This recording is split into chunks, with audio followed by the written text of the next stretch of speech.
Well, here we are again, Halloween again. Oh, I don't know where the year's gone. And you've heard of pumpkin pie. Well, there are two pumpkins sitting on a pie, reel to reel. Oh dear, yes, dreadful pun. I know, don't give up the day job.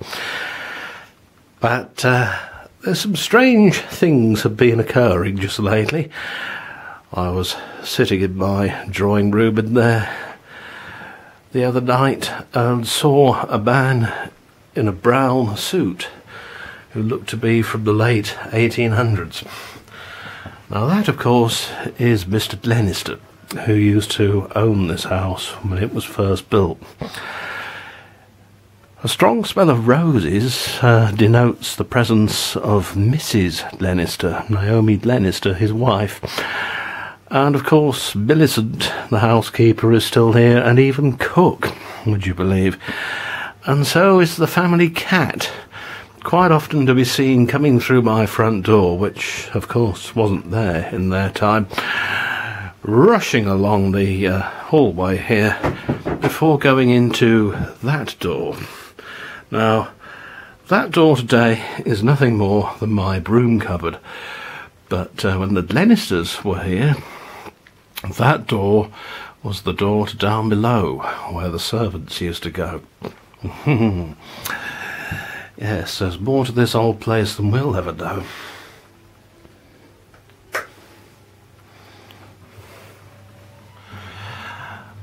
I'm reminded of a slightly spooky railway story. A former colleague of mine who used to work out of Brighton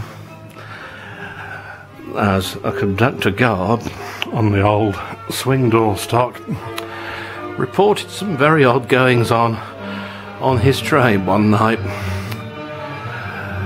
Now, he was booked to come back empties, i.e. nobody on the train, from, I think it was Littlehampton, along the coast to Brighton, and then the finish. Now, on the old 63 stock, the conductor used to sit in the motor coach, which was one of the middle two vehicles of the four-car set, and right next to a big baggage compartment, there being a short side corridor past his office and past that. And as the train's picking up speed, this old boy caught a glimpse of a woman smiling at him, walking through the side corridor, just as if everything was perfectly normal. He shot up from his seat, thinking, my God, there's somebody on the train, we should be empties. Better find her and tell the driver and, get her off. And as he did so, of course, he looked through the little window into the baggage compartment the other side of the partition. He should be seeing this woman disappearing through the gangway connection and into the next car. Oh, no, he didn't. Not a sign of her. Not a sign of her did he see. Spooky stuff indeed.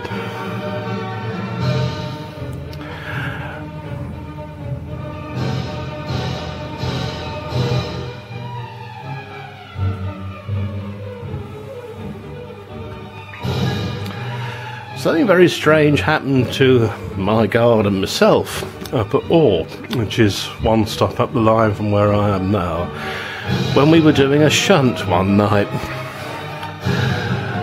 It being the middle of the winter, we walked through the train before setting back over the points, as you did then, to regain the up line to head back towards Eastbourne and on to Brighton.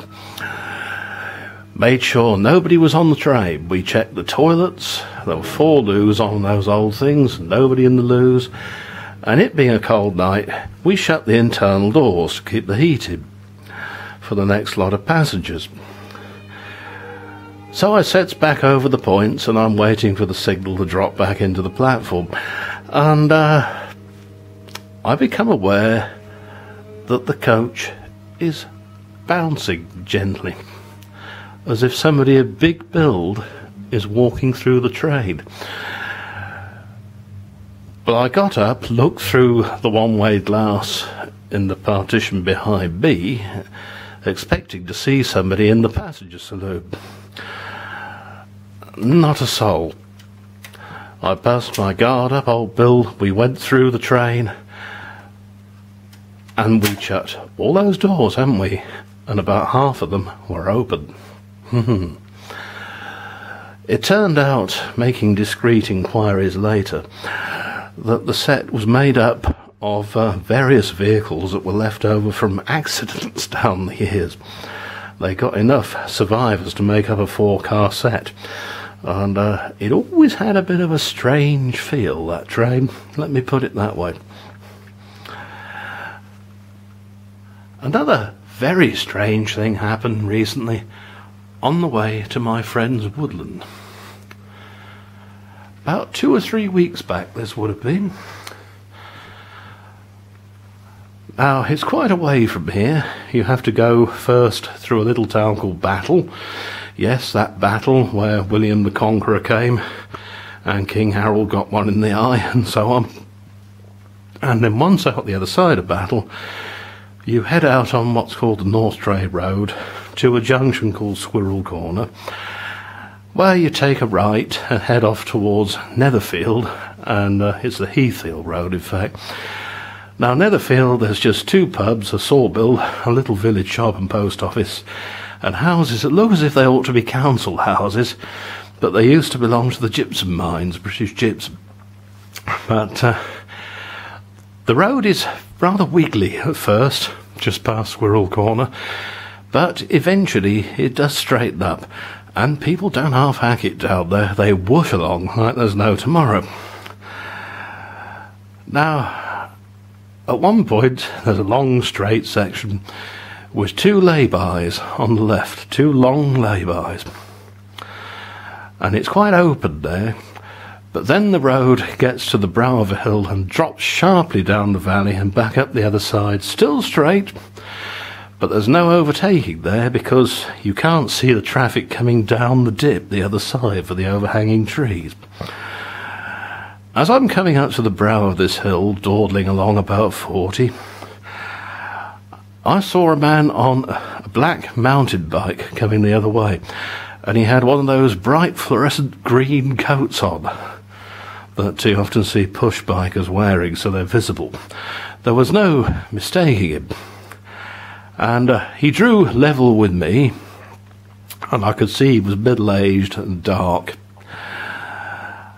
And I thought to myself, oh, yeah, other traffic, God, yeah, look in the mirror, make sure nobody's been held up by my dawdling. Now, as I looked at the mirror, I should have seen this chap behind me, shouldn't I, in the mirror, in both the driving mirror and the door mirror. But there was no sign at all. I should have seen him going away from me towards Squirrel Corner, but there wasn't a sign whatsoever, nothing. It did, however, go distinctly chilly, shall I say, in the car, and I tell you what, I pushed the pedal to the metal, as they say. I don't care. And away I went.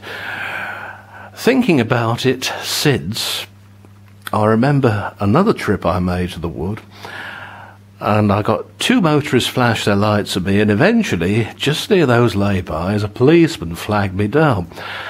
And I thought at first there must be something wrong with the car, but he said, no, nothing wrong with your car at all. He said, very sorry, sir, we've had to close the road because there's been a rather nasty pitching just up ahead involving 2 cars and a cyclist.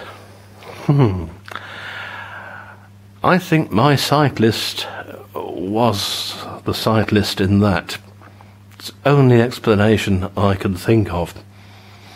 Because he just wasn't there anymore. It was as if he'd never been. Yes. And I remember seeing the air ambulance come, and a big helicopter, as I went down alternative route to the wood. There is certainly more to this old world than we'll ever know. That's one thing I have learned in my lifetime. Ever since I saw 3 airmen in silhouette on the caravan park, used to do odd jobs on as a kid. It used to be an air base in World War II, this place. I think it might have been the Americans that ran it, but it had all been sold off and converted to a holiday caravanning spot. And I was putting the lawnmower away one night, and I saw distinctly in silhouette 3 airmen going up towards the sunset. The lady who works in the shop there reports seeing a lady officer just walk straight through the wall where the Coca-Cola machine was. Turns out there used to be a door there. Anyway, on that slightly spooky note, I will away. And don't get too spooked. Remember, what you see might not necessarily be quite right at this time of year, when the veil between us and them is at its thinnest.